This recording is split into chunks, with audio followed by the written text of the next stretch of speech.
A total of 129 people have flown from Kuala Lumpur to Singapore on an aircraft partly fueled by cooking oil.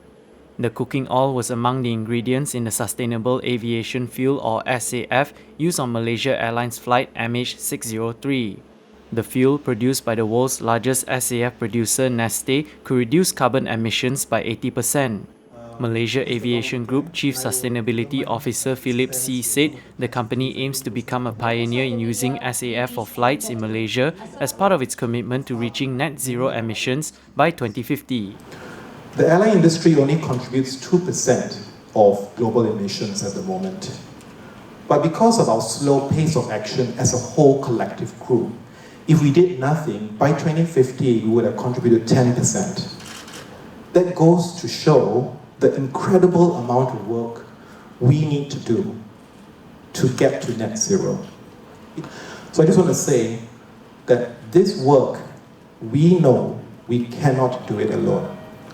And I want to say my warmest thanks to the Petronas team who have really stood by us thick and thin throughout the pandemic. The Kuala Lumpur-Singapore route was chosen to be the maiden passenger flight path of the SAF-powered flight as it reflected the best segment of the airline's cargo and commercial services. Petronas Dagangan Berhad was in charge of the SAF product handling and refueling at KLIA, while its Europe-based Petco Trading UK was the supplier of the fuel. From a Petronas point of view, we have already stated our aspiration to go towards net carbon zero by 2050. So clearly, SAF will be a strategic component in our ability to achieve those targets. So the short answer to whether we are interested to explore production, yes, as I mentioned earlier, a couple of biorefineries are being undergoing studies to ensure that there is economic feasibility in there.